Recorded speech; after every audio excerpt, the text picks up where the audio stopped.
Bien-aimés dans le Seigneur, chers frères et sœurs, amis auditeurs, auditrices de la RSI, peuple de Dieu, vous qui êtes là pour louer notre Dieu, que la grâce, la paix, l'amour vous soient donnés de la part de Dieu, qui a créé les cieux et la terre et qui nous sauve de tous nos maux. Chantez à la gloire du Seigneur un cantique nouveau, car il a accompli des choses merveilleuses. À Dieu seul soit tout honneur et toute gloire, dès maintenant et pour toujours. Amen. Amen. Invoquons le Seigneur notre Dieu.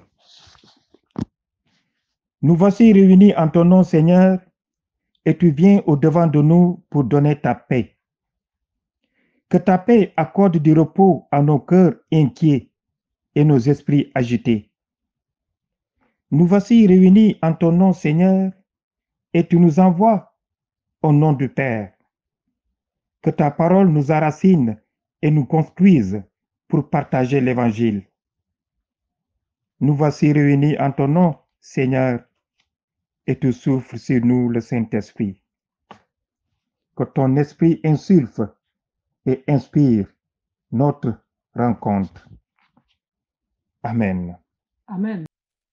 Seigneur du sein de la poussière, mon âme crie à toi. Descends, ô Dieu, dans ma prière, que je te sente en moi. Louons ensemble notre Seigneur. Un midrash, commentaire rabbinique de la Torah, raconte que lorsque Dieu a créé l'humanité, il a demandé aux anges ce qu'ils pensaient du monde qu'il avait fait. Une seule chose manque, ont-ils répondu, c'est la louange du Créateur. Alors, Dieu créa la musique, le chant des oiseaux, le souffle du vent, le murmure des océans, et il planta la louange dans le cœur de l'homme. Amen. Amen. Louons notre Seigneur en écoutant le cantique numéro 425.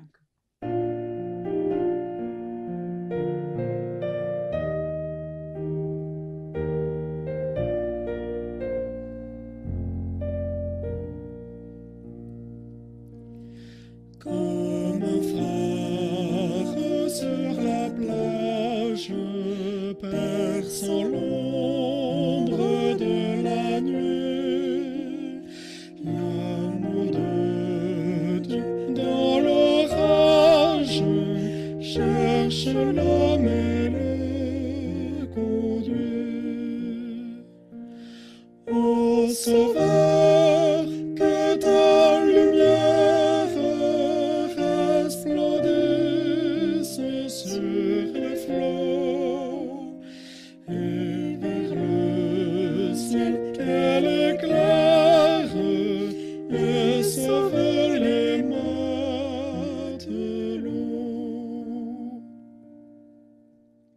Écoutons la volonté de Dieu. Venez à moi, vous tous qui êtes fatigués et chargés, et je vous donnerai du repos. Prenez mon joug sur vous, et vous recevez mes instructions, car je suis doux et humble de cœur, et vous trouverez le repos pour vos âmes. Car mon joug est doux et mon fardeau léger. Amen.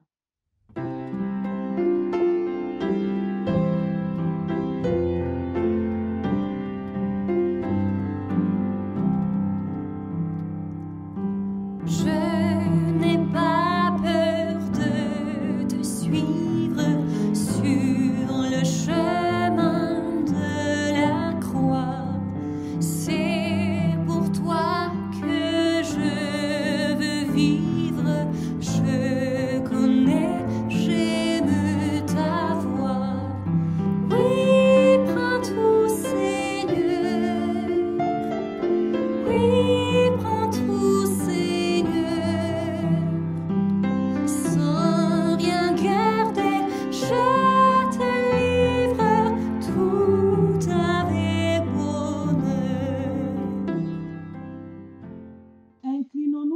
la prière de confession de péché. Père, je ne veux pas ce matin faire la liste de tous mes manquements et de toutes mes fautes, de mes faiblesses et de mes imperfections. Je le sais bien, tu le sais bien, je ne suis pas un être parfait. Père, je veux ce matin déposer ma vie devant toi, toute ma vie.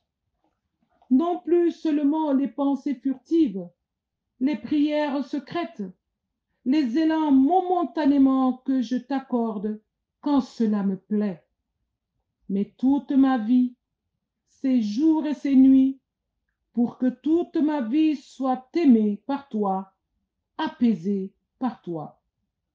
C'est vrai, tu n'es pas le seul Dieu dans mon existence. Il y en a tant d'autres, je le reconnais. Et puis, il y a un immense, il y en a un immense, et c'est moi-même. Je ne me méprise pas. Je ne te demande pas de m'abaisser. Je te demande, Père, de me libérer de l'angoisse de vouloir tout maîtriser, de me délivrer de la pensée que je dois faire mes preuves à chaque instant. Rappelle-moi sans cesse que la paix vient de toi, que la vie vient de toi, que l'amour vient de toi, que l'espérance vient de toi. Amen.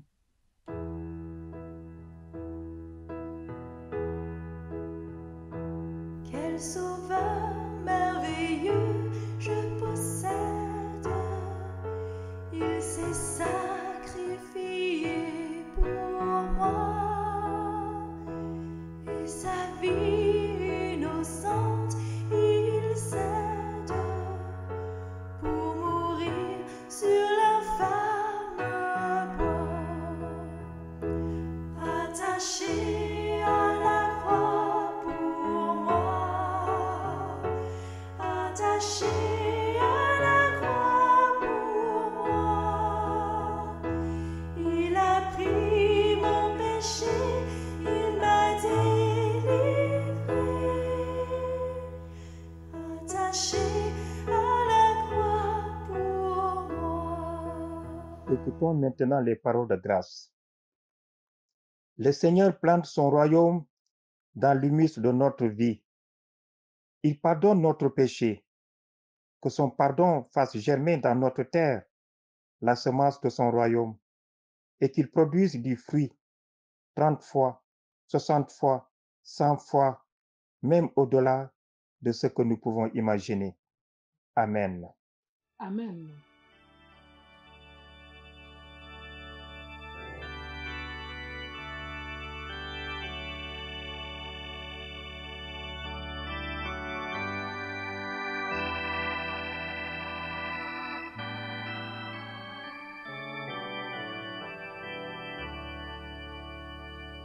J'ai l'assurance de mon salut par la présence du Seigneur Jésus. Son sang m'a lavé, m'a racheté. L'Esprit Saint m'a régénéré. C'est mon histoire, c'est là mon chant. Louez mon Sauveur, le jour durant. C'est mon histoire, c'est là mon chant. Louez mon Sauveur, le jour durant. En communion avec l'Église universelle, proclamons notre foi chrétienne en disant: Je crois en Dieu, le Père Tout-Puissant, Créateur du ciel et de la terre. Je crois en Jésus-Christ, son Fils unique, notre Seigneur, qui a été conçu du Saint-Esprit et qui est né de la Vierge Marie. Il a souffert sous Ponce Pilate. Il a été crucifié. Il est mort. Il a été enseveli. Il est descendu aux enfers. Le troisième jour, il est ressuscité des morts. Il est monté au ciel. Il siège à la droite de Dieu, le Père Tout-Puissant. Il viendra de là pour juger les vivants et les morts. Je crois en l'Esprit Saint. Je crois à la Sainte Église universelle, la communion des saints, la rémission des péchés, la résurrection de la chair et à la vie éternelle. Amen. Amen.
Inclinons-nous dans la prière d'illumination.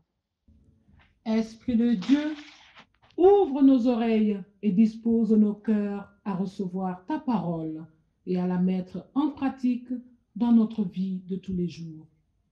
Chasse en nous tout esprit de distraction, de soucis, de paresse et d'inquiétude qui nous empêchera de suivre ta parole. Au nom de ton Fils Jésus-Christ. Amen.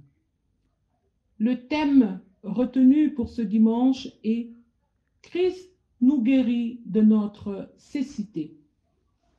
3 textes bibliques ont été choisis comme le socle de ce thème.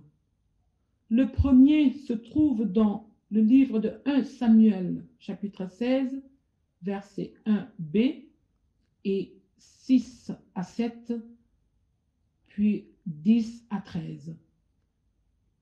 Le deuxième texte se trouve dans Éphésiens chapitre 5, versets 8 à 14, et la troisième lecture dans l'Évangile de Jean, chapitre 9, versets 1 à 41.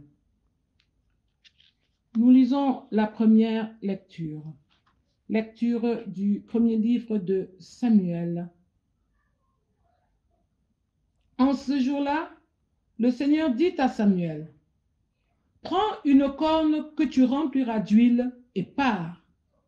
Je t'envoie auprès de Jessé de Bethléem, car j'ai vu parmi ses fils mon roi. » Lorsqu'ils arrivèrent et que Samuel aperçut Eliab, il se dit, « Sûrement, c'est lui le Messie, lui qui recevra l'onction du Seigneur. » Mais le Seigneur dit à Samuel, « Ne considère pas son apparence ni sa haute taille, car je l'ai écarté.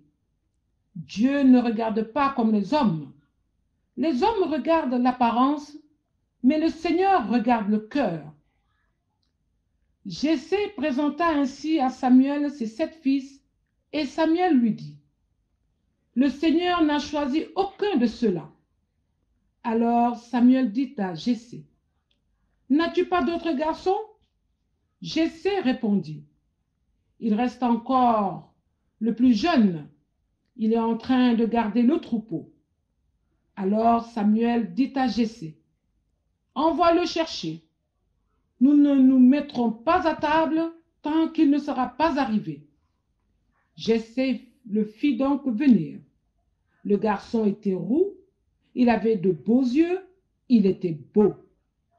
Le Seigneur dit alors, « Lève-toi, donne-lui l'onction, c'est lui. » Samuel prit la corne pleine d'huile et lui donna l'onction au milieu de ses frères. L'Esprit du Seigneur s'empara de David à partir de ce jour-là. Amen. Notre deuxième lecture se trouve dans Paul, apôtre aux Éphésiens. « Frères, autrefois, vous étiez ténèbres. Maintenant, dans le Seigneur, vous êtes lumière. Conduisez-vous comme des enfants de lumière. Or, la lumière a pour fruit tout ce qui est bonté, justice et vérité, et sachez reconnaître ce qui est capable de plaire au Seigneur. Ne prenez aucune part aux activités des ténèbres, elles ne produisent rien de bon. Démasquez-les plutôt. Ce que ces gens-là font en cachette, on a honte même d'en parler. Mais tout ce qui est démasqué est rendu manifeste par la lumière, et tout ce qui devient manifeste est lumière. C'est pourquoi l'on dit, « Réveille-toi, ô toi qui dors, relève-toi d'entre les morts, et le Christ t'illuminera. » Amen. Notre troisième lecture se trouve dans l'Évangile de Jean, chapitre 9, versets 1 à 41. Nous lisons. Jésus vit en passant un homme aveugle de naissance. Ses disciples lui firent cette question. « Rabbi, qui a péché, cet homme ou ses parents, pour qu'il soit né aveugle ?» Jésus répondit, « Ce n'est pas que lui ou ses parents aient péché, mais c'est afin que les œuvres de Dieu soient manifestées en lui. Il faut que je fasse, tandis qu'il est jour, les œuvres de celui qui m'a envoyé. La nuit vient où personne ne peut travailler. Pendant que je suis dans le monde, je suis la lumière du monde. » Après avoir dit cela, il cracha à terre et fit de la boue avec sa salive. Puis il appliqua cette boue sur les yeux de l'aveugle et lui dit, « Va et lave-toi au réservoir de Siloé, nom qui signifie envoyé. » Il y alla, se lava et s'en retournant, voyant clair. Ses voisins et ceux qui auparavant l'avaient connu comme un mendiant disaient, « N'est-ce pas là celui qui se tenait assis et qui mendiait ?» Les uns disaient, « C'est lui. » D'autres disaient, « Non, mais il lui ressemble. » Et lui-même disait, « C'est moi. » Ils lui dirent donc, « Comment tes yeux ont-ils été ouverts ?» Il répondit, « L'homme qu'on appelle Jésus a fait de la boue, a oint mes yeux et m'a dit, « Va au réservoir de Siloé et lave-toi. » J'y suis allé, je me suis lavé et j'ai recouvré la vue. Ils lui dirent, « Où est cet homme ?» Il répondit, « Je ne sais. » Ils menèrent vers les pharisiens celui qui avait été aveugle. Or, c'était un jour de sabbat que Jésus avait fait de la boue et lui avait ouvert les yeux. De nouveau, les pharisiens aussi lui demandèrent comment il avait recouvré la vue. Et il leur dit, « Il a appliqué de la boue sur mes yeux, je me suis lavé et je vois. » Sur quoi quelques-uns des pharisiens dirent, « Cet homme ne vient pas de Dieu, car il n'observe pas le sabbat. » D'autres dirent, « Comment un homme pécheur peut-il faire de tels miracles ?» Et il y eut division parmi eux. Ils dirent encore à l'aveugle, « Toi, que dis-tu de lui sur ce qu'il t'a ouvert les yeux ?» Il répondit, « C'est un prophète. » Les Juifs ne crurent point qu'il eût été aveugle et qu'il eût recouvré la vue jusqu'à ce qu'ils eussent fait venir ses parents. Et ils les interrogèrent, disant, « Est-ce là votre fils que vous dites être né aveugle? Comment donc voit-il maintenant ?» Ses parents répondirent, « Nous savons que c'est notre fils et qu'il est né aveugle. Mais comment il voit maintenant? Ou qui lui a ouvert les yeux? C'est ce que nous ne savons. Interrogez-le lui-même. Il a de l'âge, il parlera de ce qui le concerne. » Ses parents dirent cela parce qu'ils craignaient les Juifs, car les Juifs étaient déjà convenus que si quelqu'un reconnaissait Jésus pour le Christ, il serait exclu de la synagogue.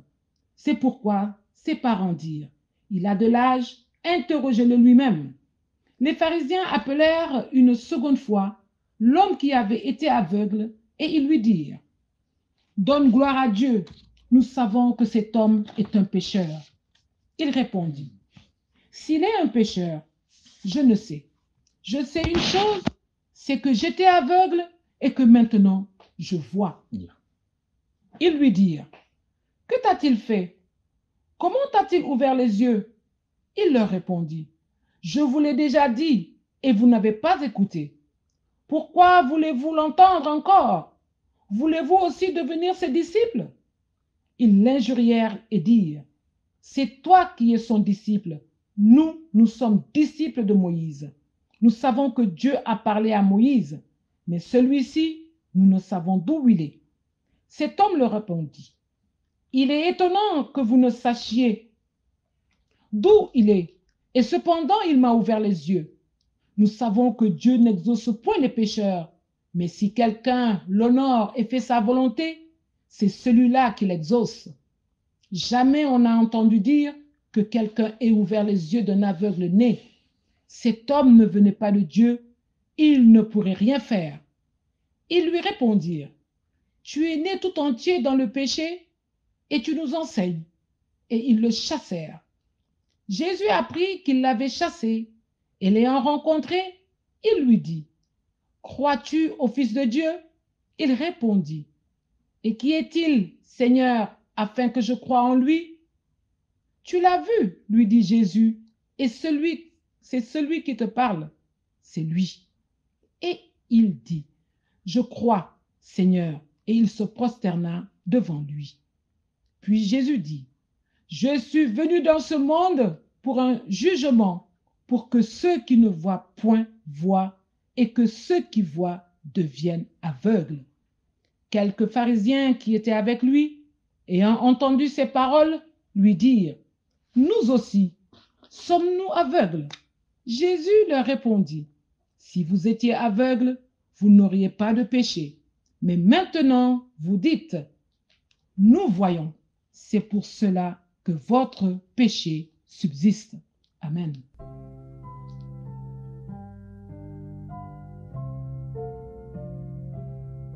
Ô Seigneur, bénis la parole que nous allons ouvrir. Ne permets pas qu'elle s'envole de notre souvenir. Bien-aimés, chers frères et sœurs en Christ, auditeurs, auditrices de la RSI, bonjour. Que la grâce et la miséricorde de Dieu vous soient renouvelées ce matin. Bien-aimés, en ce 4e dimanche de Carême, l'Église protestante du Sénégal nous présente comme thème de méditation « Christ nous guérit de notre cécité ». Soutenu en cela par 3 passages bibliques que nous venons d'écouter. Avant d'aller plus loin, prions. Dieu Tout-Puissant, Créateur du ciel et de la terre, omnipotent, omniscient, omniprésent.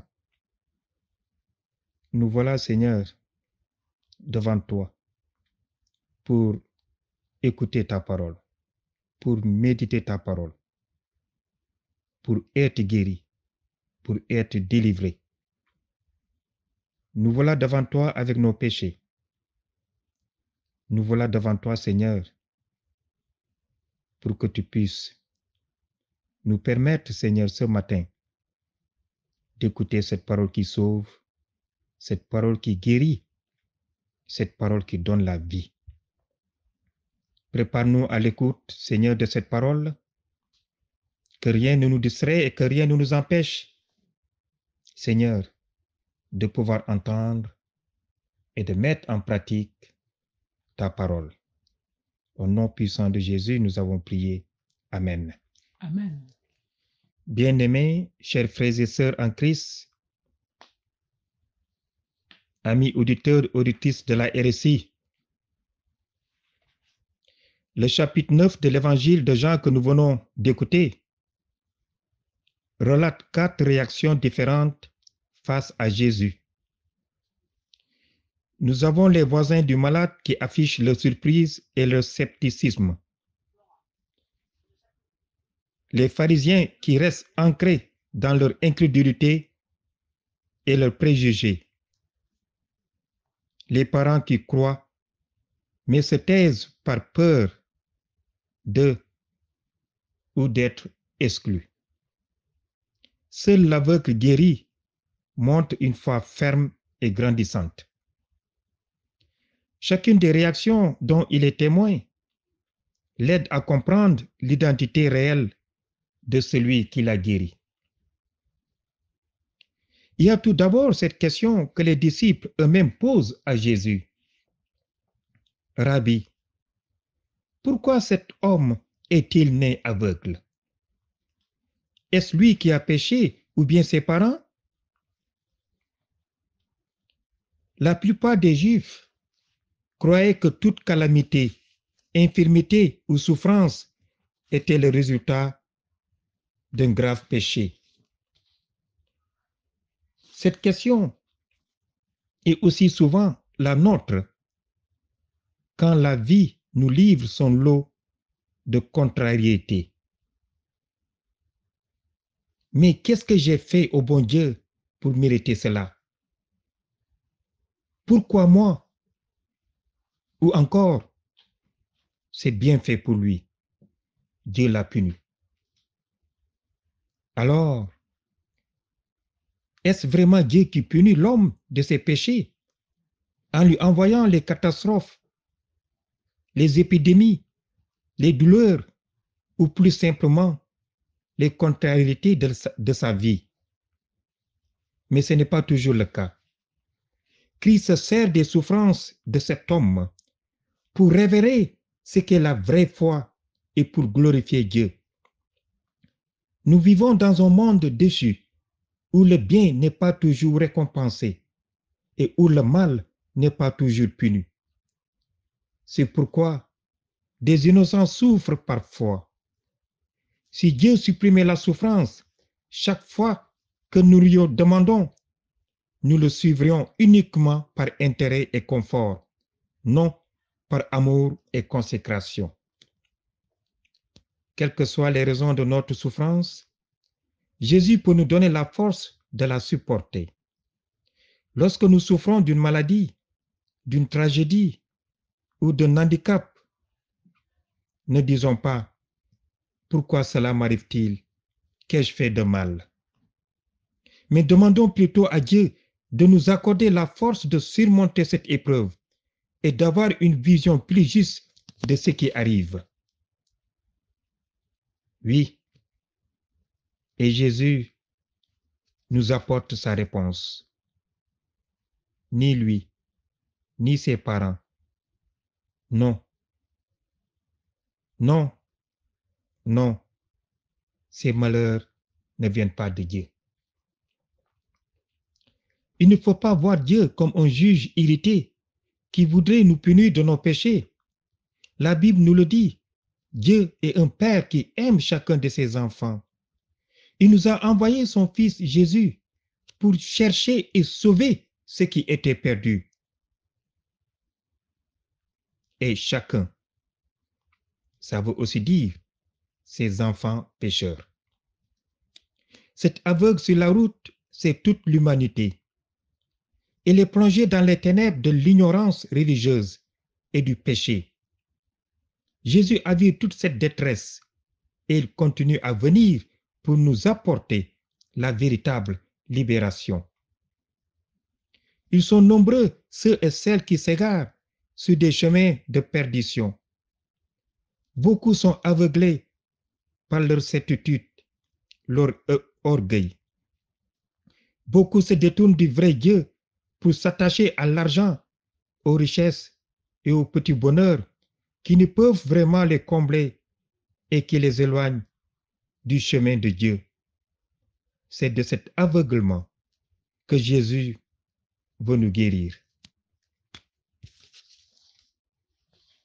Soyons lucides, chers frères et sœurs. Soyons lucides.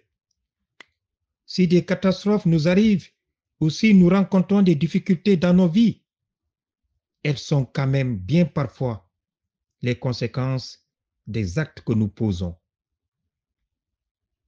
Maintenant que nous avons répondu à cette question, quel autre sens pouvons-nous trouver à ce récit? Cet aveugle sur la route symbolise toute l'humanité. Je veux bien m'occuper des autres. Je veux bien suivre Dieu. Mais si ça ne me dérange pas trop, si ça ne me coûte pas d'argent et si ça ne me bouscule pas trop mes habitudes et mes certitudes parce que j'ai des principes. Oui, tout comme moi, vous avez peut-être lu ou entendu le témoignage de ces personnes qui ont eu le bonheur de rencontrer le Christ. Toutes sont unanimes pour dire « Il a changé ma vie ». Si nous revenons à l'évangile de ce jour, nous voyons maintenant Jésus qui accomplit un geste surprenant. Plutôt que de simplement ouvrir les yeux de l'aveugle, le voilà qui crache sur terre et qu'avec sa salive et de la poussière, il fait de la boue et il l'applique sur les yeux de l'aveugle. Mais pourquoi donc fait-il cela, alors qu'il aurait pu simplement le guérir en lui donnant la vue? Encore un geste dont nous avons tous tellement entendu le récit que nous n'y prêtons même plus attention. Aussi bizarre qu'il puisse nous paraître, nous en avons pris l'habitude à force d'en entendre parler. Mais alors, quel sens y a-t-il derrière ce geste? Il est double. La boue, ça ne vous rappelle rien, chers frères et sœurs, chers auditeurs, auditrices de la RSI? La boue ne vous rappelle rien? En fait, ce passage du texte nous renvoie à la Genèse au chapitre 2, verset 7. Ce verset rapporte que Dieu a créé Adam avec la poussière de la terre. En crachant sur le sol pour faire de la boue, Jésus emploie donc le matériau d'origine. C'est toute sa sensibilité de créateur qui transparaît.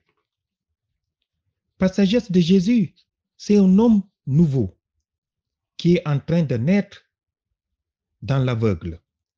Un homme qui est en train de vivre la rencontre avec Dieu. Une rencontre qui va changer sa vie à lui aussi. Pour le second sens, restons sur la boue.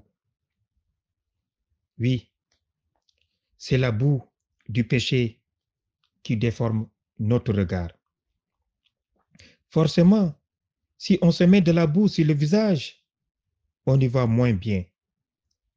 C'est ce péché qui nous empêche de voir Dieu comme notre Père et les hommes qui nous entourent comme nos frères. Mais cette boue change également le regard que nous avons sur nous-mêmes. Elle nous empêche de voir que quand nous refusons de nous laisser déranger, quand nous nous donnons bonne conscience en ne faisant que des actions qui ne perturbent pas trop le confort de nos vies, quand nous sommes paresseux, quand nous oublions Dieu. Mais malheureusement, le Seigneur est là et tout comme l'aveugle. Il nous envoie à la piscine de Siloé pour nous laver et enlever cette boue. Imaginez le bouleversement que cela a pu produire dans la vie de cet homme. D'un instant à l'autre, il revient à la vie. Voir pour lui, c'est retrouver la possibilité d'exister dans un monde où il était considéré comme un inutile et un pécheur. Et pour autant, cette guérison n'est pas très bien accueillie autour de lui. Les gens doutent. Cet homme qui a retrouvé la vie est obligé de se justifier. Il m'a mis de la boue sur les yeux, je me suis lavé et maintenant je vois. Un point et tout. L'essentiel, c'est que je vois et je vois. Oui, il ignore pourquoi et comment il a été guéri. Mais il sait que sa vie a été miraculeusement transformée. Il n'a pas peur de le dire. Nous n'avons pas besoin de connaître les réponses à toutes nos questions pour témoigner de Jésus autour de nous. L'essentiel est de le dire qu'il a changé notre vie. Bien-aimés, chers auditeurs, auditrices de la RSI, peuple de Dieu, que Dieu change notre vie ce matin. Que son sang précieux qui a coulé sur la croix coule dans nos veines, dans nos artères, pour bouter hors de nous tout ce qui nous empêcherait de connaître, de voir, de vivre, de méditer la parole de Dieu. Que Dieu change notre vie ce matin, afin que nous puissions nous réconcilier les uns les autres, que nous puissions aimer nos frères, que nous puissions aimer Dieu de tout notre cœur, de toute notre âme et de toute notre pensée, que nous puissions revenir vers Dieu. Que Dieu change notre vie, afin que ce virus ne nous atteigne pas. Oui, Bien-aimés, nous pouvons être persécutés parce que nous sommes des disciples de Christ. Nous pouvons ainsi perdre des amis, voire la vie, mais personne, je dis bien, personne ne pourra nous voler la vie éternelle que Jésus nous a offerte. Personne. Cet virus ne peut pas voler la vie éternelle que Dieu nous a donnée. Cet virus ne peut pas nous faire peur. Mais nous devons prendre nos précautions, comme annoncé par nos autorités étatiques. Oui, ne sommes-nous pas parfois incrédules, nous aussi? Quand quelqu'un autour de nous tente de changer de vie pour devenir meilleur, ne sommes-nous pas nous aussi de ceux qui continuent à le voir avec les défauts de son passé, son ancienne vie? Oui, les choses anciennes sont passées, toute chose est devenue nouvelle. Oui, savons-nous lui pardonner? Savons-nous reconnaître en lui l'homme nouveau que le Christ est peut-être en train de façonner? Lorsque nous nous tournons vers Christ, nous commençons à le voir d'une manière différente. Plus nous le côtoyons, mieux nous comprenons qui il est.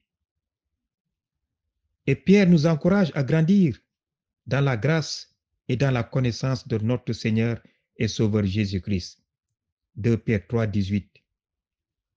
Si nous voulons mieux connaître Jésus, continuons à lui faire confiance dans tous les domaines de notre vie. Comme cet homme, nous sommes appelés à passer des ténèbres à la foi. Nous aussi, nous sommes souvent aveugles ou malvoyants. Cet aveugle-né est le symbole de l'humanité plongée dans les ténèbres. Mais par le baptême, elle découvre la lumière du Christ. Face à cet homme guéri et sauvé, il y a tous ceux qui sont aveugles dans leur esprit et dans leur cœur. Il y a ceux qui s'enfoncent dans leur aveuglement, qui est celui du péché. Comme le hibou ou la chouette, ils sont aveuglés par la lumière du jour. La lumière de Dieu, la lumière de la vérité leur fait peur. Mais nous ne devons pas avoir peur de la lumière de Jésus-Christ. Il se présente à nous comme le soleil qui rendra lumineuse notre vie. Vivre le carême, c'est accueillir cette lumière qui vient de Jésus. Cette lumière, c'est celle de la foi. Elle nous aide à voir les personnes et les événements avec le regard de Dieu. Comme l'aveugle guéri, nous deviendrons des témoins du Christ. Nous pourrons proclamer notre foi avec fierté. Et pour terminer dans la seconde lecture, Dieu nous parle de la lumière spirituelle. C'est elle qui nous permet d'avoir le regard de Dieu sur le monde. S'adressant aux chrétiens d'Éphèse et à chacun de nous, il dit, « Autrefois, vous étiez dans les ténèbres, maintenant, dans le Seigneur, vous êtes devenus lumière. » Vivre en enfant de lumière, c'est arrêter de voir et de raisonner à la manière du monde. C'est se laisser guider par la lumière qui est en Jésus. C'est avoir, comme lui, un regard plein de miséricorde. Prions. Merci Seigneur d'ouvrir les yeux de notre cœur pour te connaître et pour aimer nos frères. Au nom du Père, du Fils et du Saint-Esprit. Amen.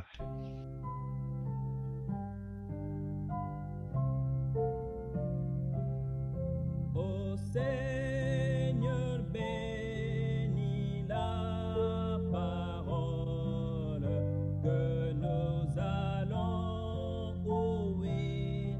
Ne permets pas qu'elle s'envole de notre souvenir.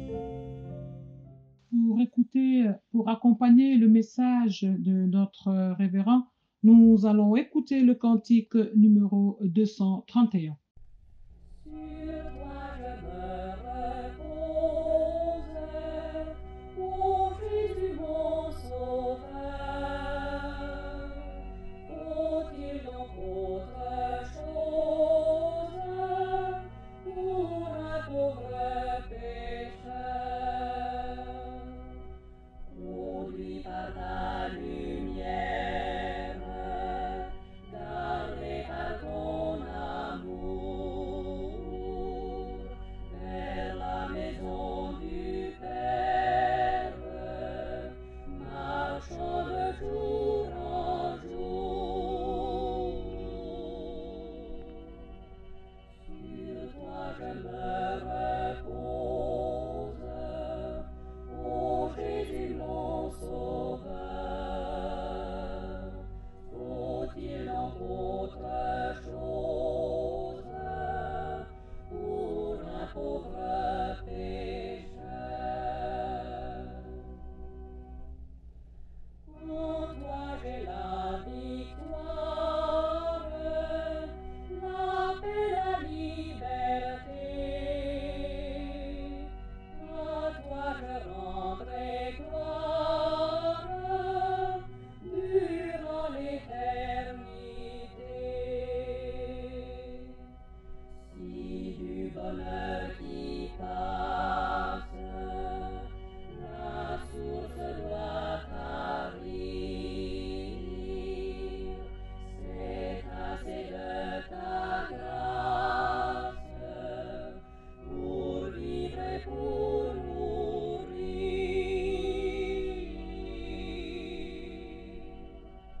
Sur toi je me repose, ô Jésus mon sauveur. Faut-il donc autre chose pour un pauvre pécheur? Inclinons-nous dans la prière.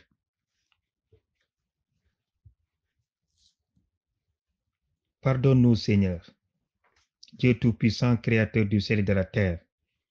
Merci de ce message que nous venons d'écouter. Oui, Seigneur, tu es la lumière. Nous sommes aveugles et tu es venu pour nous montrer, Seigneur, le chemin. Tu es venu, Seigneur, pour nous donner, Seigneur, la vision. Tu es venu pour ouvrir nos yeux, afin que nous voyions où nous marchons. Pardonne-nous, Seigneur. La maladie du coronavirus est en train de bouleverser le monde entier. Cette pandémie suscite en moi quelques réflexions en guise de prière. L'homme est devenu si prétentieux qu'il se croit le maître de l'univers. Il est imbu de sa science et de ses capacités à décider de ce qui est bien et ce qui est mal, sans se référer au Créateur de toutes choses. Aujourd'hui, une minuscule créature, invisible, à l'œil nu, nous ramène à notre juste mesure. Seigneur, pardonne-nous. Les hommes sont devenus si égoïstes qu'il n'y a pratiquement aucune solidarité au sein de la race humaine. Tout le système appelé communauté internationale est dirigé par des intérêts partisans. Certains se vautrent dans un luxe insolent, pendant que d'autres meurent dans le dénuement le plus total. Aujourd'hui, chacun se rend compte que la race humaine a une communauté de destin. Le coronavirus se moque de nos différences raciales, sociales ou religieuses. Seigneur, pardonne-nous, aie pitié de nous et tourne ta face vers nous. Oui, l'Europe a imaginé toutes sortes de stratégies pour fermer ses frontières aux migrants indésirables. Les gens meurent par centaines dans la quasi-indifférence sur la Méditerranée et aux frontières de l'Europe. Aujourd'hui, ce sont les Européens qui sont indésirables en Afrique et les États-Unis ont même fermé leurs frontières. Ils sont devenus à leur tour indésirables et doivent expérimenter ce que cela signifie de ne pas pouvoir aller et venir librement. Seigneur, pardonne-nous. Nous avons délégué l'encadrement de nos enfants aux institutions éducatives. Nous n'avions pas le temps pour cela. Aujourd'hui, les écoles et universités ferment leurs portes et nous ramènent nos enfants, nous obligeant à nous en occuper nous-mêmes. Seigneur, pardonne-nous. Nous sommes devenus esclaves du temps. Il dévore tout autour de nous, car nous en avons fait un Dieu. Aujourd'hui, les mesures de confinement nous montrent qu'en réalité, le temps n'est pas si précieux que nous en avions l'impression. Nous ne savons même plus quoi en faire. Seigneur, pardonne-nous. Nous avons des milliers d'amis virtuels sur les réseaux sociaux, alors que nous ne connaissons même pas notre voisin de la porte d'à côté. Aujourd'hui, nous sommes réduits à tuer le temps et la solitude en chantant sur nos balcons avec ces mêmes voisins à qui nous n'avons jamais prêté attention. Seigneur, pardonne-nous. Nous avons cru que la norme pour connaître la vitalité d'une église, c'est sa taille. La crédibilité d'un pasteur se mesure à la taille de son église. Aujourd'hui, nos beaux et grands temples se ferment et nous privilégions les églises de maison comme au temps biblique. Seigneur, pardonne-nous. Oui, Seigneur, pardonne-nous nos offenses comme nous ne savions pas ce que nous faisions. Et maintenant, nous allons dire la prière que Dieu nous a enseignée. Notre Père qui es aux cieux, que ton nom soit sanctifié, que ton règne vienne, que ta volonté soit faite sur la terre comme au ciel. Donne-nous aujourd'hui notre pain de ce jour. Pardonne-nous nos offenses, comme nous pardonnons aussi à ceux qui nous ont offensés. Et ne nous soumets pas à la tentation, mais délivre-nous du mal, car c'est à toi qu'appartiennent le règne, la puissance et la gloire pour les siècles des siècles. Amen. Et maintenant, chers frères et sœurs, nous allons écouter l'exhortation et la bénédiction de notre Seigneur Jésus-Christ. Bien-aimés, chers auditeurs, auditrices de la RSI, ne crains rien, car je suis avec toi. Ne promène pas des regards inquiets, car je suis ton Dieu. Je te fortifie, je viens à ton secours, je te soutiens de ma droite triomphante. Que l'Éternel vous bénisse et vous garde. Que l'Éternel fasse luire sa face sur vous et qu'il vous accorde sa grâce. Que l'Éternel tourne sa face vers vous et qu'il vous donne la paix. Amen. Amen. C'est la fin de notre culte, chers amis du bout des ondes. Merci de nous avoir suivis. Merci à Madame Tchabasek pour la partie technique, Florence Kembo à la présentation.